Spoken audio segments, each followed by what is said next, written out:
안녕하세요, 여러분. 네, 여러분, 오랜만에 올어바웃 시리즈로 돌아왔습니다. 오늘은 바로 제가 최근에 공부를 하기 시작한 프랑스어 편입니다. 오늘 영상에서는 불어의 사용 인구, 사용 지역, 언어의 체계, 그리고 난이도, 활용까지 아주 낱낱이 한번 살펴보도록 할게요. 네, 여러분. 불어는 일단 제1 언어로 사용이 되냐, 제2 언어로 사용이 되냐에 따라서 또 나라가 구분이 돼요. 제1 언어라는 건 우리가 다 알듯이 이제 모국어로 프랑스어를 사용하는 나라고요. 제2 언어라는 건 이제 공용어가 되겠죠. 프랑스어를 공용어로 사용하는 나라가 될 수 있겠습니다. 그래서 이제 우리가 다 아는 프랑스나 벨기에나 캐나다나 요런 나라들은 이제 다 제1 언어로 프랑스어를 사용하는 국가에 속하겠고요. 제2 언어로 사용하는 나라들에는 이제 보시다시피 모로코 같이 되게 아프리카의 다양한 나라들에서 프랑스어를 공용어로 사용하고 있습니다. 그래서 모국어로 하는 화자 수는 8천만 명 정도인데 사실상 총 사용자를 다 합치면 3억 명이 넘어간다고 합니다. 그만큼 정말 스페인어에 약간 못 미치긴 하지만 엄청나게 많은 인구잖아요. 3억이면. 그만큼 배웠을 때 활용도도 상당히 높지 않을까 기대를 해볼 수 있을 것 같습니다. 그리고 프랑스어의 언어 체계는 인도 유럽어에서 파생된 라틴어의 로망스 계열 언어에 속하는데요. 요 같은 로망스계 언어에 속하는 거를 보자면 프랑스어 말고도 스페인어나 포르투갈어, 이탈리아어, 루마니아어까지 이렇게 로망스어에 포함이 된다고 볼 수 있을 것 같아요.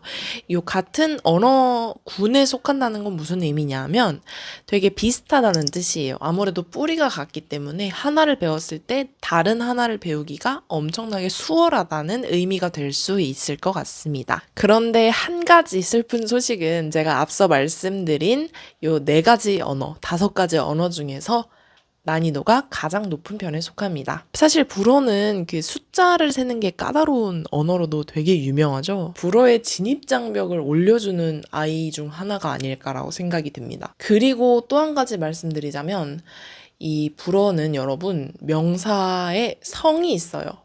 여성형 명사, 남성형 명사 이렇게 성이 있고 또 동사 변화가 엄청나게 많습니다. 주어에 따라서 동사의 형태가 달라요.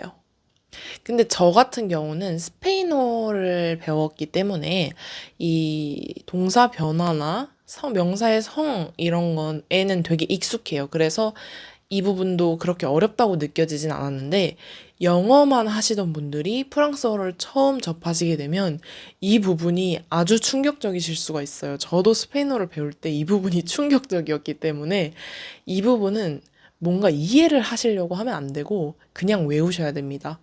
왜냐면 어떤 명사는 남성형 명사고 어떤 명사는 여성형 명사인데 이게 왜 남성형이고 여성형인지를 이해하려고 하면 안 돼요. 왜냐면 이유가 없거든요. 원어민들도 몰라요. 그래서 무조건 외우셔야 됩니다.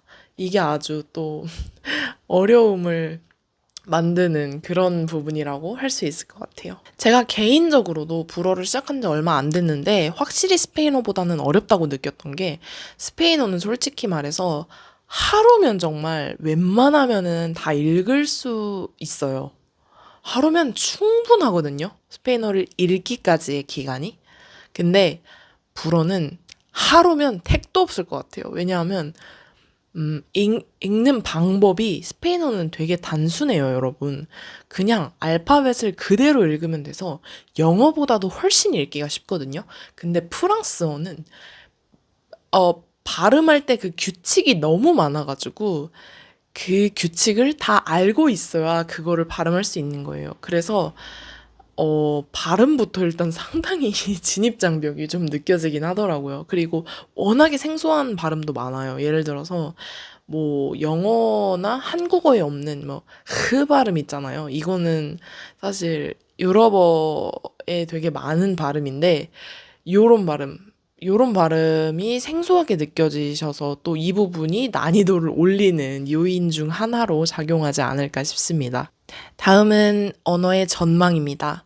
저는 언어의 전망을 생각을 할 때 크게 두 가지 분류로 나눠보는데, 첫 번째는 일단 지금 선진국은 아니지만 앞으로 발전 가능성이 굉장히 높고 또 인구도 되게 많은 그런 나라가 첫 번째 그룹에 속하고요. 두 번째는 역사적으로 굉장히 강대국이었고, 또 그렇기 때문에 사용국도 많고, 기존에 뭐, 예를 들면은, 전자에 속하는 건 중국어나 러시아어가 될 수 있겠고요.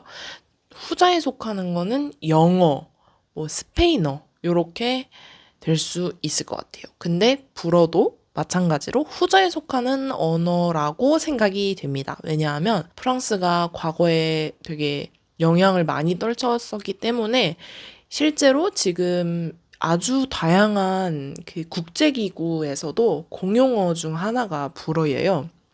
그래서 앞으로도 웬만한 이변이 없는 한 불어는 계속해서 많은 사용자가 있을 것 같고요. 또 한 가지를 더 말씀드리자면 불어 사용자들이 영어를 뭐 그렇게까지 잘하는 편은 아닌 것 같아요.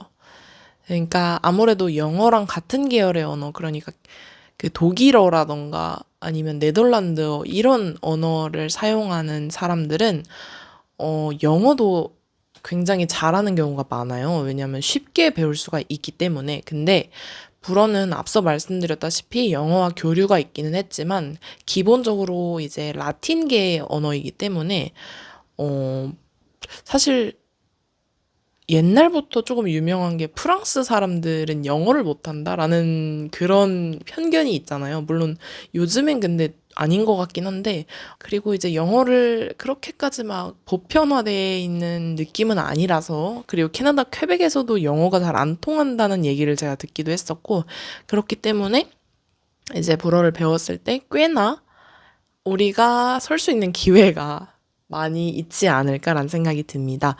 그리고 추가적으로 활용에 대해서 하나 더 말씀을 드려보자면 굉장히 많은 분들이 제2 외국어를 배우는 이유로 해외 취업이나 아니면은 취업의 스펙으로 배우시는 분들이 굉장히 많으신데, 이제 프랑스어를 선택을 하시려면은 꼭 생각을 하셔야 되는 부분이, 우리가 프랑스의 파견 또는 프랑스 취업을 꿈꾸고 프랑스어를 배울 수 있지만 현실은 아프리카의 파견을 간다라는 그런 우스갯소리가 있어요. 우스개인지 진짜인지는 여러분들이 판단하시기 바라겠고요. 그렇기 때문에 이제 워낙에 아프리카가 넓잖아요. 그리고 프랑스는 작고, 그렇기 때문에 아무래도 인구가 이쪽 아프리카에 필요한 인구가 많을 수밖에 없죠. 스페인어도 마찬가지예요, 이건. 사실 스페인을 꿈꾸고 배우더라도 남미에 파견을 갈 확률이 되게 높거든요. 그런 식으로 요거를 이제 고려를 하셔서 스페인어나 프랑스어를 배울지 말지 결정을 하시는 걸 추천드립니다. 그리고 마지막으로 불어가 매력적인 이유. 제가 왜 불어를 공부하기 시작했는지에 대해 말씀을 드리자면, 사실 저는 유럽에 있으면서 제2 언어가 불어라는 거를 많이 느꼈어요. 스페인어가 워낙 활용도가 높은 언어로 유명해서 나름 스페인어를 공부를 한 거였는데, 유럽에서는 그렇진 않더라고요. 유럽에서는 스페인에서만 통하고, 뭐 잘하면 포르투갈 정도고, 나머지는 다 불어예요. 불어 사용권이 엄청 많아요. 그래서 저는 영어 다음으로 유럽에서는 불어가 세다라고 느꼈어요. 뭐 스위스나 벨기에, 프랑스, 룩셈부르크 그런 데 여행을 다니면서 불어를 못하는 게 참 아쉽다라는 생각이 많이 들더라고요. 그래서 불어를 배우기 시작했고요.